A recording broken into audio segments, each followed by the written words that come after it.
Hello friends, welcome to trade for wealth trading academy. Today is 24। आज हम लोग Nifty bank Nifty का एनालिसिस देखेंगे। मैंने जब ये फ्राइडे को वीडियो बनाया था तभी मैंने बताया था कि गैप अप ओपनिंग पॉसिबल है क्योंकि क्लोजिंग काफी अच्छा था। आज भी गैप अप ओपनिंग दिया उसने, बट सरवाइव नहीं कर पाया और काफी ह्यूज वोलाटिलिटी थी और एंड में जाके एक डोजी टाइप कैंडल दिया near to my closing is very good. 15,200 के about near by about closing काफी अच्छा क्लोजिंग है। और कल के लिए हम लोग को मार्केट एनालिसिस करना है। अभी एक प्रॉपरली देखोगे तो as per this price action की एक हायर हाई करते हुए आ रहा है। Tomorrow also I am expecting a big rally only और वोलाटिलिटी रहेगी और I am expecting in with in 1-2 days में ये लेवल आना चाहिए। मतलब 15,330 का जो लेवल है, 15,300 एंड 330 का ये लेवल एक कल या परसों के लिए आना चाहिए। तो और उसके बाद अगर यहाँ पे क्लोजिंग होता तो नेक्स्ट लेवल 14,437 या 14,450 भी हम लोग बोल सकते हैं उसको। तो कल के लिए क्योंकि आज डेटा जो था थ्रू आउट वो सपोर्टिंग नहीं था। मतलब आज का डेटा अगर आप देखोगे तो ये निफ्टी का जो डेटा है थ्रू आउट आज बेरिश ही था। बट आज देखोगे तो पीसीआर इन बिटवीन थोड़ा बुलिश हो चुका था, but PCR is not supporting. PCR is 1.10 1.15 जो मुझे रिक्वायर होता है कि स्ट्रॉन्ग बुलिश के लिए जो अबव 120 होना चाहिए, जो यहाँ पे हुआ था ऑलमोस्ट। तो एक ये 15-20 मिनट के लिए रैली दिया बट बाद में फिर से नीचे आ गया, माइट भी प्रॉफिट बुकिंग था। तो today data is not supporting आज के लिए। अगर आप बात करोगे तो कल के लिए मैं फिर से बुलिश ही हूँ। अगर किसी को लॉन्ग पोजीशन अगर लेना है तो कल आप अगर यहाँ पे मैं और थोड़ा लोअर टाइम फ्रेम में जाता हूँ, 15 मिनट्स में आपको पता चलेगा आज क्या मार्केट थी वोलाटिलिटी। ये देखो 15 मिनट्स में आज कुछ नहीं किया उसने, टोटली रेंज बाउंड मार्केट था आज पूरा। एक ट्रेंड, ये ट्रेंड लाइन ब्रेकआउट दिया था उसने आज यहाँ पे और फिर से रिट्रेस करने आ गया यहाँ पे। मतलब उसके अंदर ही आ गया फिर से। ठीक है, तो यहाँ पे भी मैं बेरिश कभी हो सकता हूँ मार्केट में, उसका भी लेवल आपको पता होना बहुत जरूरी है। वो मतलब ये लेवल है 15,083 के नीचे। मतलब 15,083 के नीचे मैं बेरिश हूँ। फिर ये बाय ऑन डिप्स की स्ट्रैटेजी है। मतलब कल अगर आपको ये लेवल पे अगर फिर से कल लेवल पे कोई अपॉर्चुनिटी मिलती है बाइंग की तो आप बाय कर सकते हो। एज पर ग्लोबल मार्केट भी डाउ भी अभी पॉजिटिव है, पता नहीं, बट डेली वोलाटिलिटी होती है। तो आप उस वोलाटिलिटी के हिसाब से आप ट्रेड कर सकते हो। बट अगर आप सेफ ट्रेडर हो तो मैं बताऊं कि ऐसे वोलाटिलिटी में आप अवॉइड करो ट्रेडिंग। और अगर आप स्ट्रॉन्ग मोमेंटम चाहते हो तो कल इसके ऊपर मार्केट जाते हो तो बाय ही करना है कंपलसरी। तो आपको एक तुरंत एक 50 to 70 पॉइंट्स का रैली दिखेगा और मंथली एक्सपायरी है। तो ये 50 to 70 पॉइंट्स मतलब आपको ऑप्शन में भी उतना ही 40 to 50 पॉइंट्स इजीली मिल सकते हैं। और कल के लिए भी मेरा बाय ऑन डिप्स रहेगा। मैं सेल कभी करूंगा अगर मेरा 15,081 के नीचे अगर मार्केट क्लोज होता है तो फिर एक बड़ी गिरावट हम लोग एक्सपेक्ट कर सकते हैं। जब भी गिरावट आएगी आप लेवल मार्क करके रखो। वो लेवल्स के यहाँ पे आपको खरीदना है। देखो ना, ये लेवल्स पे आता है, खरीद के ऊपर बाउंस बैक होता है निफ्टी। ठीक है, तो ये कल के लिए इंपॉर्टेंट लेवल्स है। सेम एज बैंक निफ्टी आज कुछ नहीं किया, आज पूरा साइडवेज था। आज मॉर्निंग में देखो ये लेवल्स मैंने ऑलरेडी पोस्ट किए थे, डॉट ये 35,050 के यहाँ पे जाके फिर वहां से एक रिवर्सल दे दिया मुझे। फिर एक नीचे एक फेक फेक ब्रेकडाउन दिया था, फिर एक ट्रायंगल पैटर्न में कंटिन्यूअसली था। आई एम नॉट ट्रेडिंग, मैंने कॉल होल्ड करके रखा था यहाँ पे कहाँ पे, तो मैंने कॉल लिया था। ये लॉसेस में चल रहा था बट आई एम अज्यूमिंग कि एज पर प्राइस एक्शन ये स्ट्रांग ही है, तो फिर मैंने ये स्टॉप लॉस नहीं लिया था। अगेंस्ट द रूल था मेरा, बट आई एम कन्विंस ना कि भाई यहाँ पे लो जा नहीं रहा था और ये फेक ब्रेकडाउन था। अगर ये फेक ब्रेकडाउन है तो उसको एक अप रैली देनी ही चाहिए अगर ये ब्रेकडाउन नहीं जाता है तो। और फिर एज एक्सपेक्टेड यहाँ पे रैली दी और एक विद इन 2 कैंडल्स मतलब मैंने मेरे सारे जो लॉन्ग्स थे वो यहाँ पे बुक कर लिए। यहाँ पे ऑलमोस्ट आई बुक ऑलमोस्ट एक 15,000 मैंने यहाँ पे बुक किया। जो यहाँ पे मेरे लॉसेस चले थे 6,000 6,700 तक, और एक 3 कैंडल में वो पूरे लॉसेस रिकवर हो गए।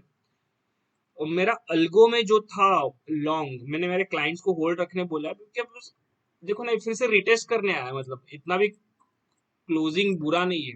बैंक निफ्टी में मैं बेरिश कभी होऊंगा अगर if that is closing below this 34,300, उसके ऊपर ये बुलिश है। आई एम एक्सपेक्टिंग 35,300 का रैली। अगर कल भी आपको बाय ऑन डिप्सी, अगर आपको यहाँ पे मिला तो बेस्ट है। कल के दो लेवल्स कहाँ पे आपको बाय करना है मैं बता दूं। एक लेवल तो यहाँ पे है और एक लेवल यहाँ पे। अगर कल 35,000 के ऊपर अगर बाय होता है, मिलता है डायरेक्टली गैप अप अगर होता है, तो आप डायरेक्टली लॉन्ग करोगे, ये टारगेट है। ये डायरेक्टली गैप डाउन होता है और ये लेवल अगर आता है 34,650 या 700 के आसपास, तो अभी भी या ये लेवल भी चल जाएगा 34,600, मतलब 34,600 टू 700, ये बाइंग जोन है कल का। यहाँ से तुरंत एक शार्प रिकवरी आपको दिखने आ सकती है। वैसे आज बैंक निफ्टी में भी कुछ ओआई डेटा सपोर्टिंग नहीं था, देखो ना एंड में बुलिश ही है ना डेटा मेरा। यहाँ पे देखो तो थ्रू आउट डेटा बेरिश ही था। कहाँ से? 950 के यहाँ से, 950 के यहाँ से through out the data bearish था। 950 अगर मैं बोलूँ तो यहाँ से, तो यहाँ से डेटा बेरिश था। तो सॉफ्टवेयर पेड ग्रुप में मैंने यहाँ पे पुट दिया था बाय करने के। तो ये 100-200 पॉइंट्स में मेरे 100 पॉइंट्स इजीली निकल गए थे पुट साइड। मतलब इतना वोलेटाइल मार्केट है क्योंकि मंथ का क्लोजिंग चल रहा है। तो आई विल से कि जो सेफ ट्रेडर है वो अवॉइड रखो ट्रेडिंग, और ये जो मेरे लेवल्स है ये बाय करके रखो। एक इन्वेस्टमेंट पिक मुझे देना है कैनरा बैंक, जो मैंने आज पोस्ट किया था। अगर ये कल 155 के ऊपर अगर निकलता है, 155 लेवल्स इंपॉर्टेंट है, लेवल्स के पहले नहीं लेना। ये इन्वर्टेड हेड एंड शोल्डर निकाल, ऐसे भी हो सकता है कि ये 2-3 दिन ऐसे रखे और बाद में ब्रेकआउट दे दे। बट अगर बैंक निफ्टी भागा तो ये पीएसयू बैंक भी भागने चाहिए। तो ये अगर अबाउ 155 अगर आप बाय करते हो तो 170 175 ये दो बड़े टारगेट्स के लिए आप इसको होल्ड करके चले जा सकते हो। ठीक है, तो आज का कंक्लूजन यही था कि पूरा टाइम मार्केट साइडवेज था, तो सिर्फ एंड सिर्फ प्राइस एक्शंस के बलबूते के ऊपर आपको ट्रेड करना था, क्योंकि प्राइस एक्शंस और ओआर डेटा ये सपोर्टिव नहीं थे कहाँ पर भी। तो ऐसे जब ये शॉर्ट डाउनफॉल आता है, at that time buying opportunity ढूंढनी है। तो यहाँ पे अगर आपको बाइंग अपॉर्चुनिटी ढूंढनी थी तो ये कैंडल मतलब मेरा बाइंग अपॉर्चुनिटी था, क्योंकि ये लेवल के ऊपर आ चुका था ना। ये मेरे पेड क्लाइंट्स के लिए और प्रो बैच के स्टूडेंट को ये कैंडल आपका बाइंग अपॉर्चुनिटी था। तो यहाँ पे आप बाय कर सकते थे। और ये ट्रेंड लाइन अपर मतलब आपका टारगेट, या ये मतलब ये टारगेट, और स्टॉप लॉस आपका ये आज का डे लो और ये लो आप रख सकते हो। और बड़े टारगेट के लिए जो उसने दिया टारगेट दोनों अचीव हो गए। तो ये था आज का एनालिसिस, जो आई होप कि आपको ये अच्छा लगा हो। ये लेवल्स वगैरह, क्योंकि मैं देखो लेवल्स के ऊपर ही काम करता हूँ, लेवल्स और वाई डेटा के ऊपर ही मेरा काम होता है। ये निफ्टी का ओ वाई डेटा शीट्स है। अगर आप यहाँ पे अगर आप देखोगे तो कल अगर 15,200 के ऊपर अगर निकलता है तो ये 40,000 जो कॉल्स शॉर्ट हुए हैं, ये शॉर्ट्स है ना, ये ट्रैप हो जाएंगे जो कॉल शॉर्ट्स है, और एक शॉर्ट कवरिंग रैली आ जाएगी सेम एज 15,300 के ऊपर अगर जाता तो एक बड़ी शॉर्ट कवरिंग, क्योंकि अभी मेरे लिए 15,300 इज अ मेजर हर्डल। जो कल ब्रेक अगर होता है तो ये बड़ी शॉर्ट कवरिंग रैली आपको दिखाई जा सकती है। और नीचे के तरफ अगर आप सपोर्ट देखो तो 15,000 का एक साइकोलॉजिकल बड़ा सपोर्ट है, जहाँ पे 60,000 67,000 लॉट्स खड़े हैं। और उसके नीचे वाला जो देखो तो 15,100। तो ये मैंने बोला ना कि 15,100 जब तक है, जो मेरे यहाँ पे लेवल 15,080 था, तब तक आपको डरने की जरूरत नहीं है। ठीक है, तो आपको बाय ऑन डिप्स ही करना है कल के लिए भी। अगर कल आपको एक डिप्स मिलता है तो बाय करो, अगर गैप अप होता है तो भी आप बाय कर सकते हो, क्योंकि ये सारे जो शॉर्ट्स हुए वो ट्रैप होने के चांसेस है। और आप मंदी तभी करोगे जब भी मेरा निफ्टी 15,100 स्पॉट के अंदर अगर क्लोज होता है, तभी आप मंदी करोगे। ये मेरा था वाई डेटा शीट के हिसाब से। वही अगर मैं बैंक निफ्टी को अगर आपको जज करके बताऊं तो सबसे मैक्सिमम जो भी कुछ है वो 47,000 यहाँ पे ही है, 35,000। तो टुमारो भी मेरा क्लोजिंग काफी अच्छा है, नियर बाय 34,800 900 क्लोजिंग है मेरा। आज का क्लोजिंग देखो आपको पता चल जाएगा 34,940। तो ये बड़ा नहीं है। कल अगर समझो गलती से भी पहले ही 5 मिनट में अगर गैप अप ओपन हो गया पहले 1-2 मिनट में और वो स्टेबल रहा, तो ये 47,000 लॉट्स क्या होंगे, ये अपना शॉर्ट्स कवर करेंगे और ये शॉर्ट कवरिंग रैली आएगी। ये कहाँ तक, क्योंकि इसको आगे आगे नॉन स्टॉप कुछ है ही नहीं। फिर इसके बाद इसका बड़ा हर्डल है 35,500। इसके लिए I am holding my future also, क्योंकि ये बड़े ब्रेकआउट का ये है, क्योंकि एसबीआई है, एचडीएफसी बैंक है, ये दिग्गज आईसीआईसीआई बैंक है, एक्सिस बैंक है, ये ब्रेकआउट दे रहे हैं ये सारे स्टॉक्स।